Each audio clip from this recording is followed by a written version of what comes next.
Bueno, tenemos acreditado en la Secretaría de Investigación de la Facultad de Derecho de la UBA un proyecto de investigación desde el año 2012-2014. En esa oportunidad abordamos la situación de los argentinos que se trasplantaban en el exterior. Ese es el antecedente del actual proyecto que finaliza el mes próximo.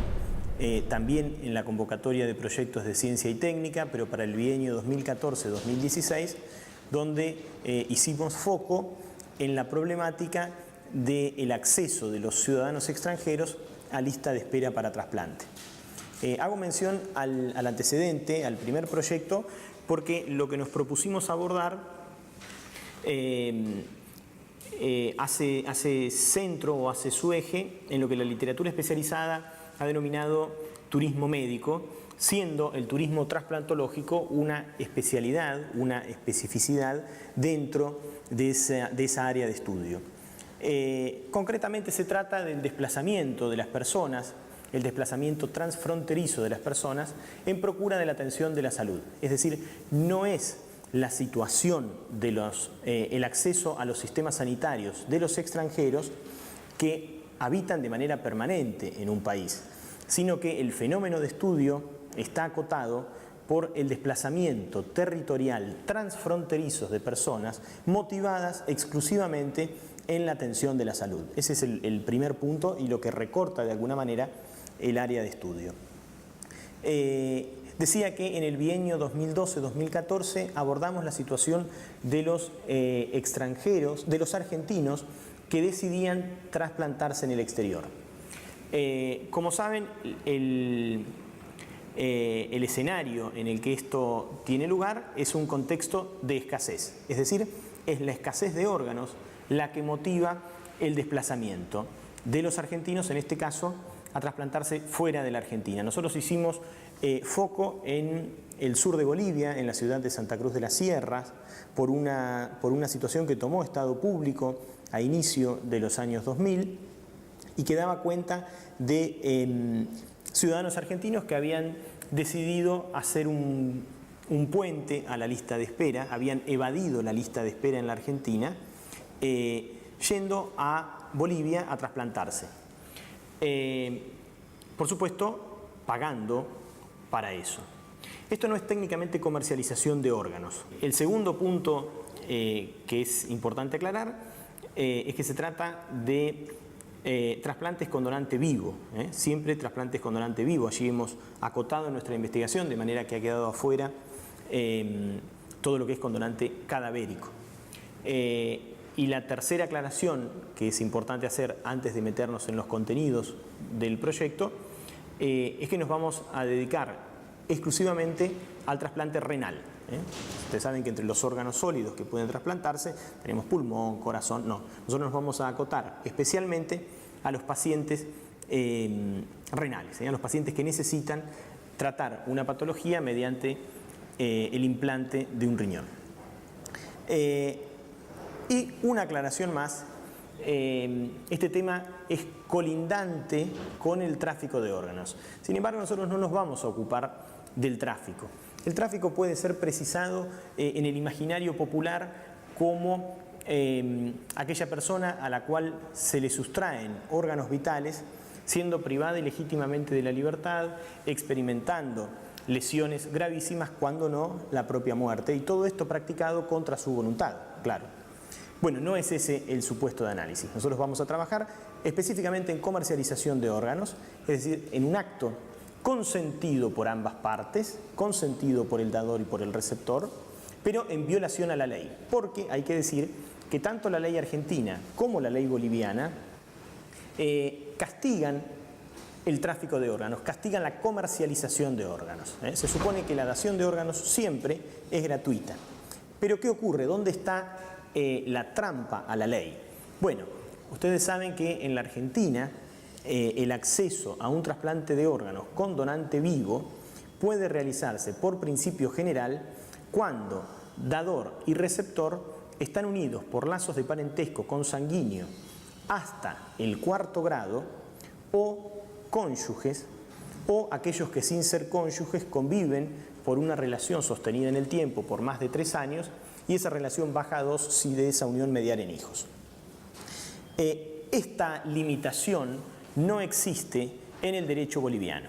En el derecho boliviano, la ley de trasplantes boliviana exige que el trasplante entre vivos sea realizado siempre con el consentimiento de las partes, y para perfeccionar el consentimiento de las partes se necesita que el acto sea voluntario, y para que el acto sea voluntario se entiende que debe ser practicado con discernimiento, intención y libertad.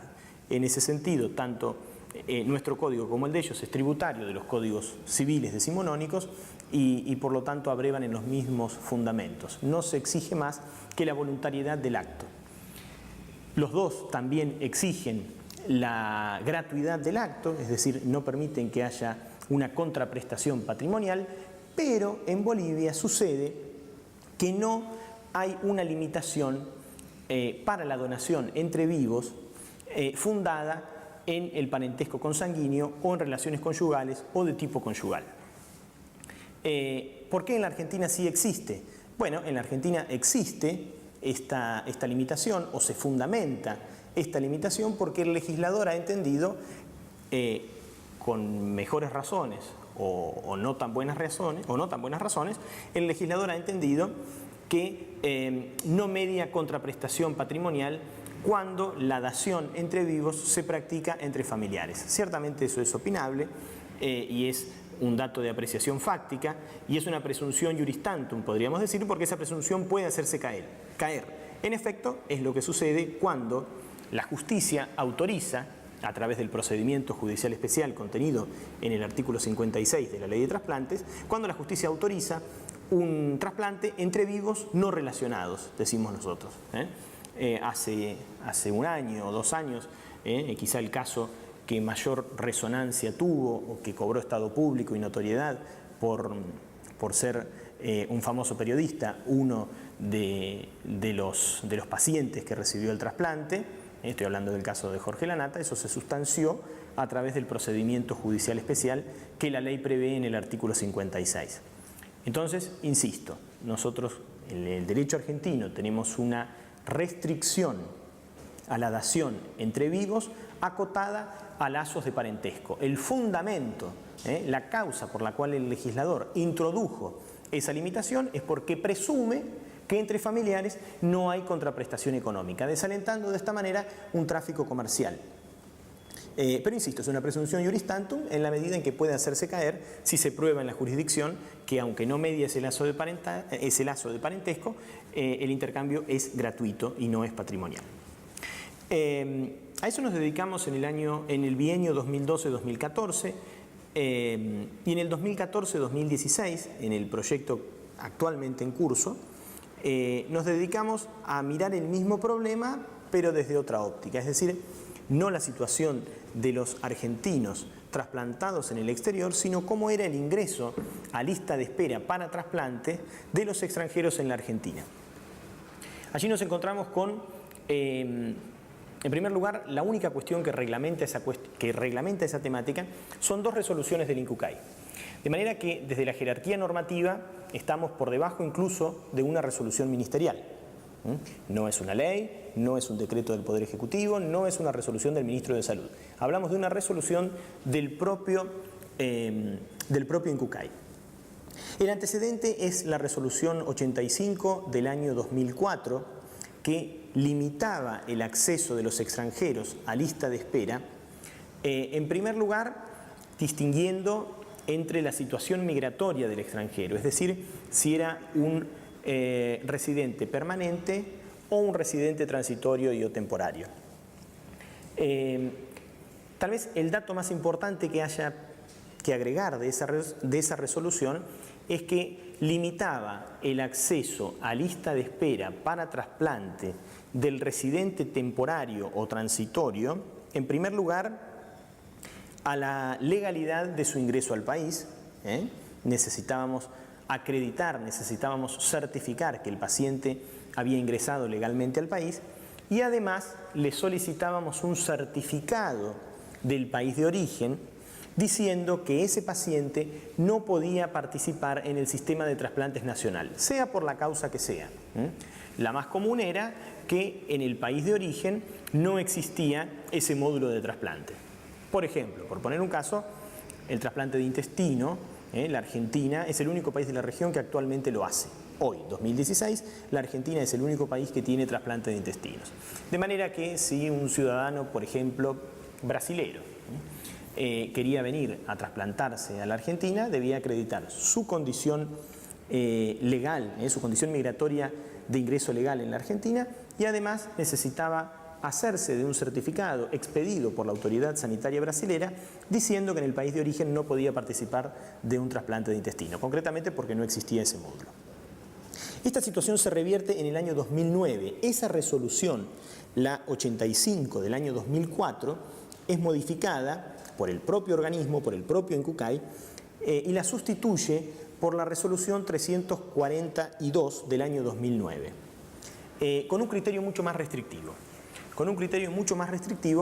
Porque lisa y llanamente solo admitía el ingreso de ciudadanos extranjeros para lista de espera para trasplante solo de residentes permanentes. Solamente de residentes permanentes y, por supuesto, para donante cadavérico. Eso por el artículo primero. Y en el artículo segundo de la propia ley 342 del año 2009, para donante vivo, estaba limitado a residentes temporarios o transitorios. De movida uno debe decir que se trata de categorías sospechosas.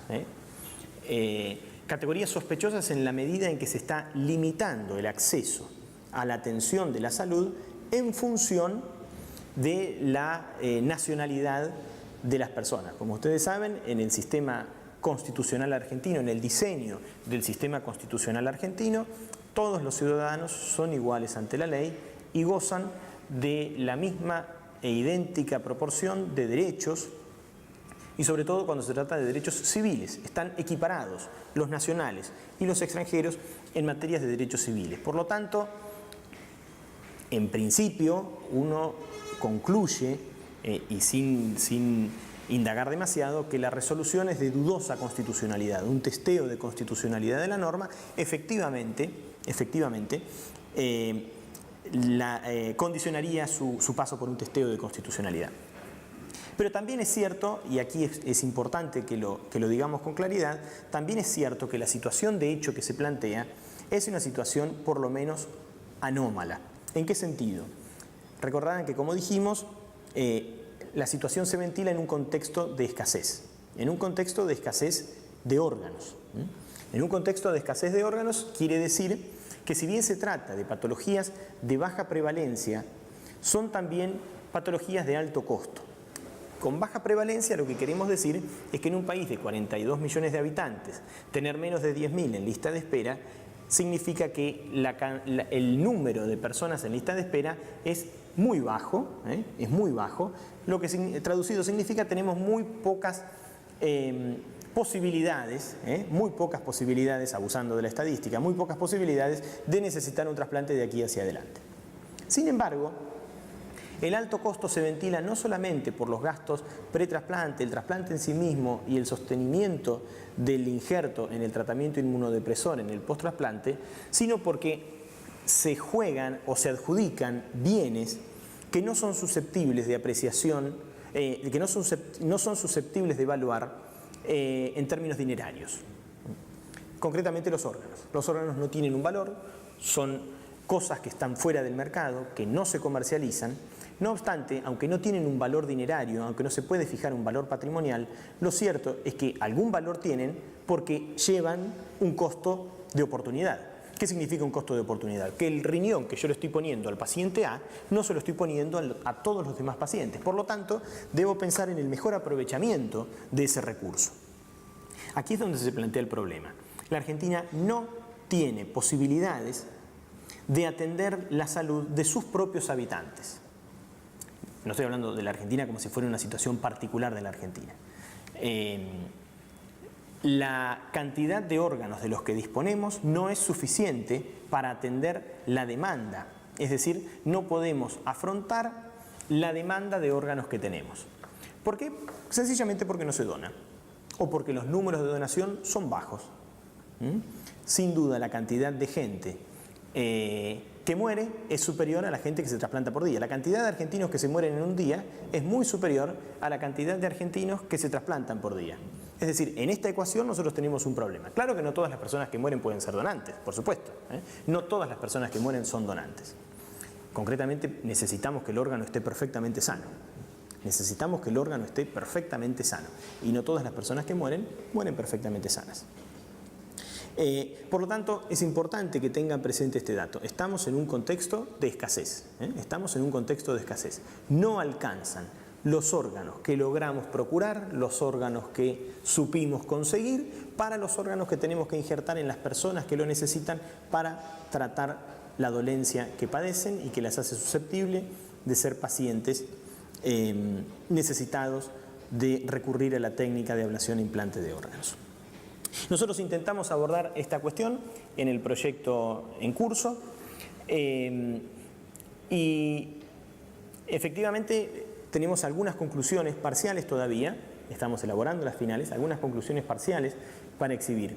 Primero, lo que uno puede afirmar es que se detecta una disparidad en el tratamiento, en el acceso del extranjero a lista de espera para trasplante, cuando la institución interviniente es pública y cuando la institución interviniente es privada.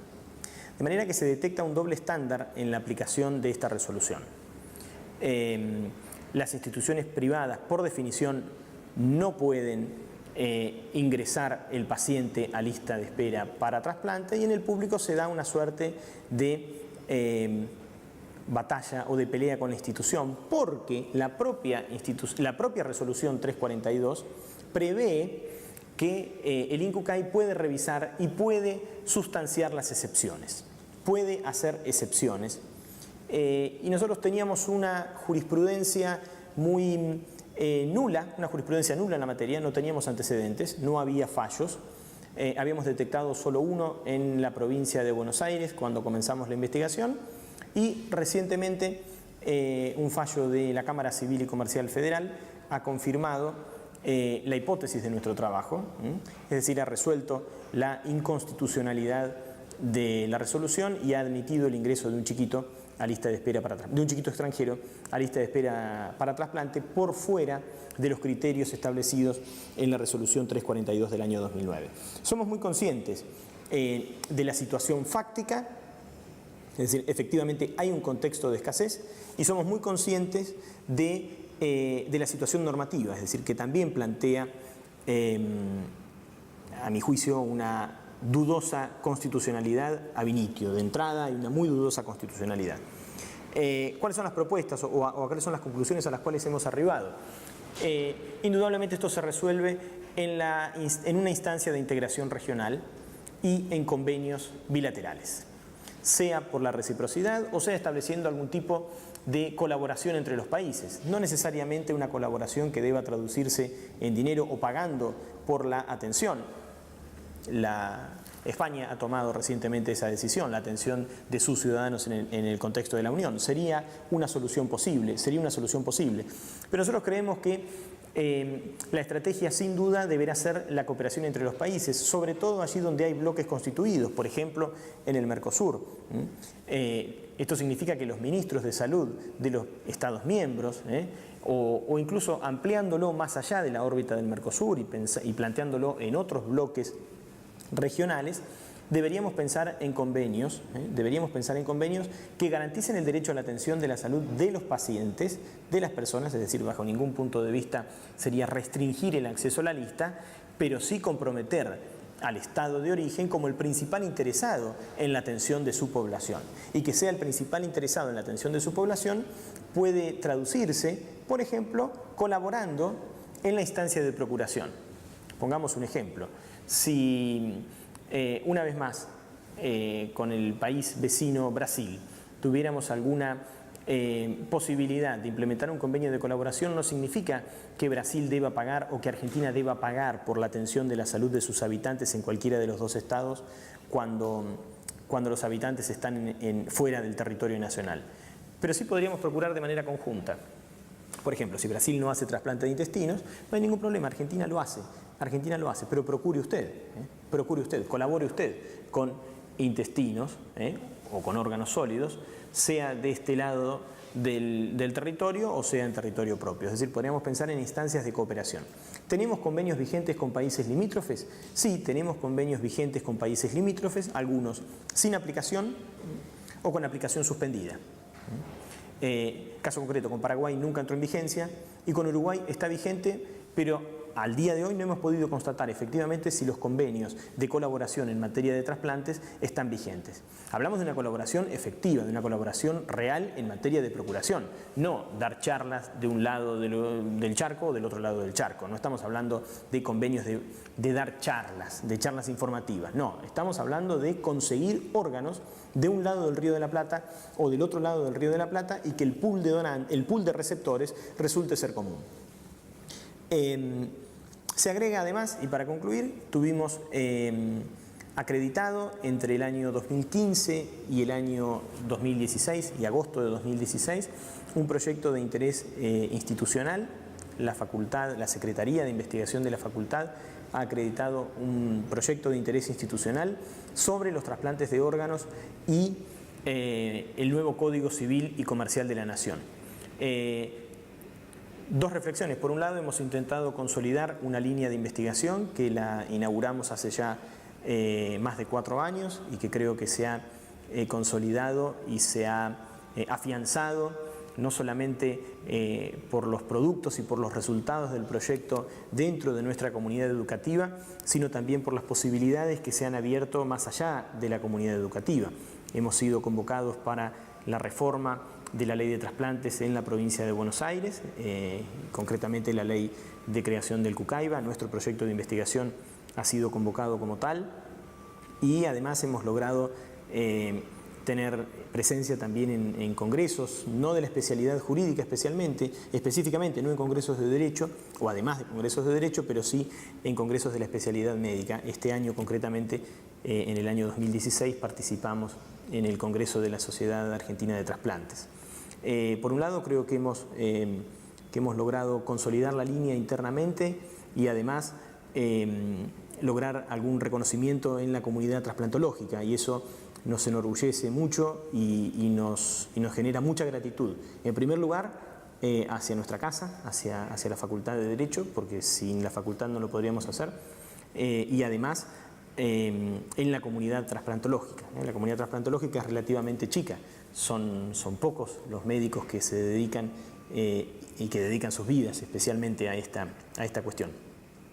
Y cuando hablo de la continuidad y del afianzamiento de la línea de investigación, debo decir que tenemos acreditado también para el bienio 2016-2018 un nuevo proyecto también que de algún modo profundiza esta línea de investigación, y nos hemos dedicado a las estrategias de procuración o al mejoramiento de las estrategias de procuración recurriendo a estrategias no convencionales. Nosotros hemos conseguido la aprobación ahora para abocarnos al estudio de la donación pareada y del trasplante cruzado en particular.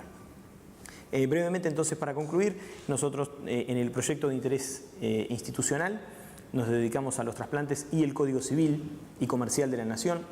El tratamiento que ha recibido es nulo porque el Código Civil y Comercial de la Nación se limita a diferir a la ley especial, remite permanentemente a una ley especial. Creo que con buen criterio, pero probablemente no baste con la remisión a la ley especial de trasplantes concretamente, porque como lo hemos demostrado, también esto refiere a la ley de migraciones.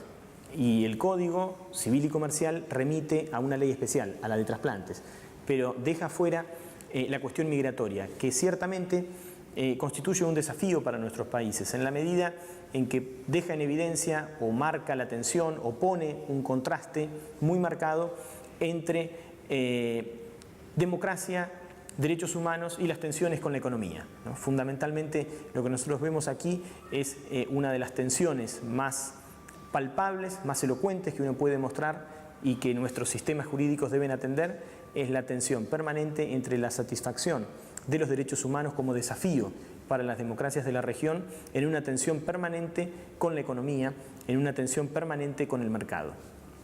Bueno, a eso nos hemos dedicado y nuestro agradecimiento fundamentalmente a la facultad.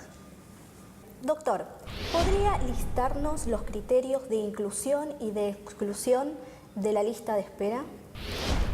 Cuando nos referimos a los pacientes extranjeros, hay criterios de inclusión, o sea, por ejemplo, estamos hablando de donantes cadavéricos. El donante vivo tiene una reglamentación diferente a la inclusión en lista de trasplante para órganos cadavéricos. Esta incluye a todos los pacientes que se hallan en una situación clínica que se llama emergencia. Estos pacientes no tienen restricciones para entrar en la lista de espera. Ahora bien, los pacientes que no califican en esta categoría de emergencia deben tener una residencia mínima de 2 años para adquirir la residencia permanente que los habilitaría a poder integrar una lista de espera para un órgano sólido en el INCUCAI. En el caso de un ciudadano extranjero sin residencia permanente que solicite el acceso a lista de espera, ¿cuál sería el procedimiento? Bueno, en realidad no hay un procedimiento, sino de acuerdo a la normativa 342, tendría que reunirse el directorio del INCUCAI y aceptar como vía de excepción o como excepción este procedimiento de poder participar en la lista de espera para órganos sólidos con donante cadavérico, vuelvo a insistir para dejar bien claro el tema. El artículo 3 de la resolución 342 del 2009 estipula convenios bilaterales con el país de origen de donde provenga el ciudadano extranjero. ¿Eso es una opción, los convenios bilaterales, o hay otras opciones para regular el tema? No, yo creo que el convenio bilateral es la opción. Podría haber otras opciones anexas para mejorar inclusive esta bilateralidad o multilateral, por lo menos en la región. El tema es que hasta ahora uno de los grandes problemas, independientemente de todo lo que normativamente o legalmente podemos charlar más adelante, el tema puntual es que los países de donde provienen la mayoría de estos pacientes, que son de baja condición económica, que llegan con gran esfuerzo acá, finalmente por o una vía de excepción o por algún recurso legal acceden a la lista de espera. Pero una vez trasplantados, sus países de origen no reconocen, por ejemplo, algo tan importante como la medicación que debe ser tomada de por vida por estos pacientes. Claro. Entonces, en forma privada ellos deberían adquirir la medicación, cosa que es imposible. Durante el ejercicio profesional, ¿se le ha planteado casos de ciudadanos extranjeros que han querido acceder a la lista de espera? ¿Y cómo resultó? Bueno, sí, tuvimos varios casos.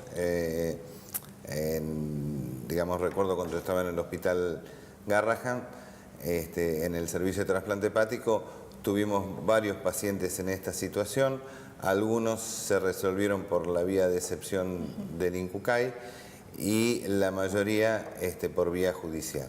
Claro. ¿Nos podría decir de qué país provenían los ciudadanos extranjeros? La gran mayoría son de Bolivia y Paraguay.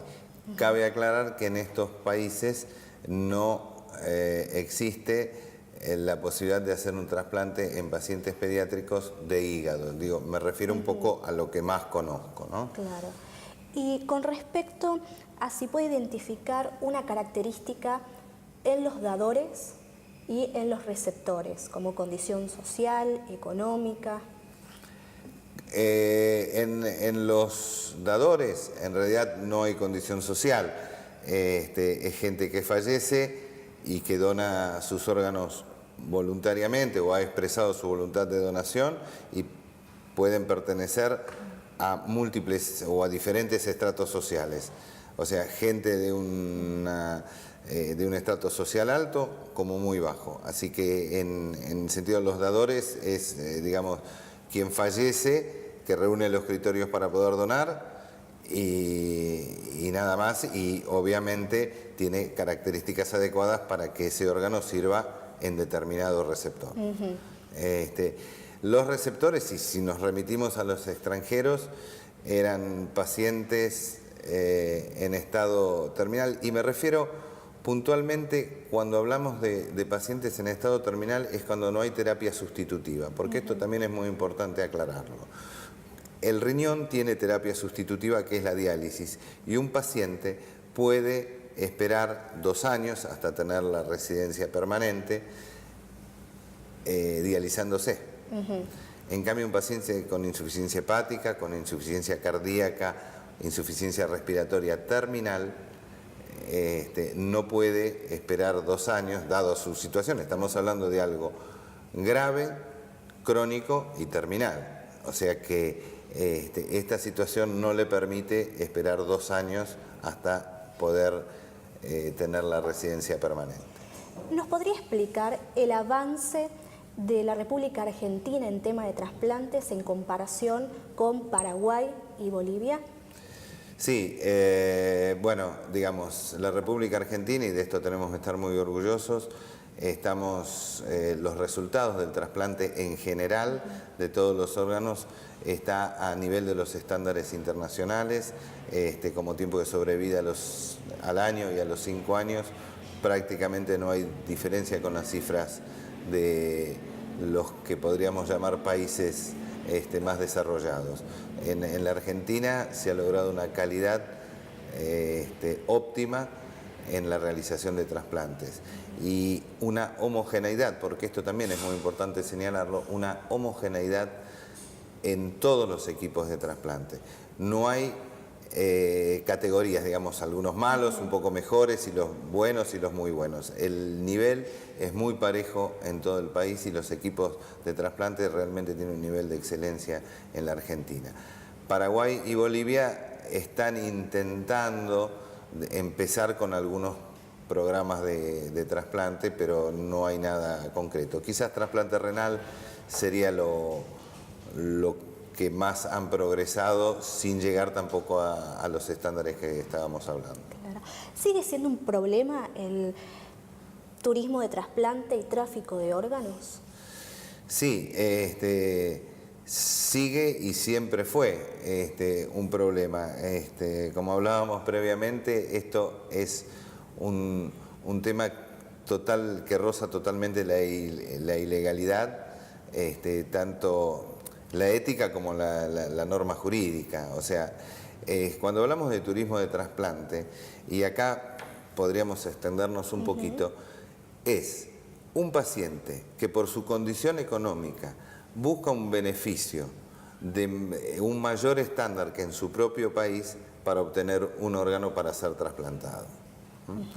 Esta condición, por lo menos, y lo digo desde la práctica pública que he tenido, ninguno de los pacientes que se presentaron para recibir, o sea, con indicación de trasplante, que fueran extranjeros, ninguno pertenecía a esta clasificación de pacientes. Eran pacientes que yo creo que por el instinto de supervivencia, hay pacientes que de Bolivia a la Argentina tardaron más de 4 días de viaje porque iban intercalando diferentes medios de transporte terrestre para poder llegar a la capital federal y a su vez al Hospital Garrahan. O sea que yo creo que esto lo saca del marco de algo comercial, yo creo que es simple instinto de supervivencia que tienen los padres para tratar de salvar la vida de su hijo. Con respecto a y esto pasa en el ámbito público, porque en el ámbito privado, como el paciente no tiene obra social, tiene que costear el costo, valga la redundancia, de un trasplante, que es altísimo, y esta gente en ningún caso podría haberlo realizado en forma privada. Entonces la institución pública tiene, yo creo, la obligación de atender a estos pacientes. Esto por un lado. Y por el otro lado, el tráfico de órganos es otra cosa totalmente diferente y lo entendemos en general cuando un paciente se traslada de un país a otro para obtener, si bien solapadamente, pero mediante una erogación económica, pagándole a un donante para que voluntariamente, que no es así, pero digamos, también es, en general son poblaciones vulnerables a las cuales por una suma importante de dinero acceden a donar un órgano, pero no siempre hay una voluntad. O sea, probablemente algún ciudadano boliviano, algún ciudadano de México o algún ciudadano de la India no estará feliz que le saquen un órgano, como por ejemplo el riñón, pero en cierta manera puede dar cierto sustento económico a su familia. Yo creo que es una práctica aberrante y, como decíamos, desde el punto de vista legal, como ético, no, por lo menos en mi filosofía y en la filosofía del grupo trasplantológico en la Argentina no tiene cabida. ¿Reconoce alguna diferencia entre la resolución 85/2004 y la 342 del 2009? Yo creo que, sin entrar, dado que no es mi especialidad, pero es una norma bastante más restrictiva. La 342. La 342 es una norma mucho más restrictiva, sí.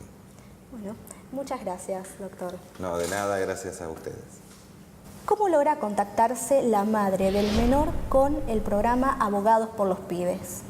Esta era una familia que tenía a su hijo hospitalizado en el Hospital Garrahan, que tiene convenio que depende del gobierno de la ciudad y de Nación conjuntamente, y yo pertenezco a un programa que tiene un convenio con el Consejo de Derechos de Niños, Niñas y Adolescentes de Ciudad, que se llama Abogados por los Pibes, y el Consejo nos deriva el caso. ¿Cómo era la condición de salud del menor?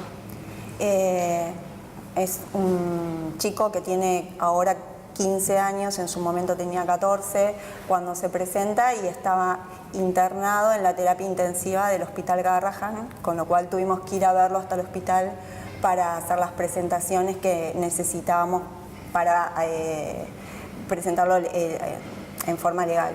Sí. Claro, al momento de solicitar ingresar a lista de espera por parte de la madre del menor, ¿cuál fue la respuesta de INCUCAI?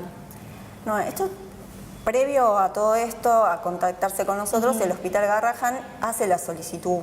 Ellos tienen como norma hacer la solicitud, se las piden directamente al INCUCAI, y el INCUCAI rechaza esta solicitud argumentando dos cosas. Una, que el chico no tenía residencia permanente, y la otra, que si fuera una de las vías de excepción, él no entraría en estas vías de excepción, porque estaba estabilizado supuestamente.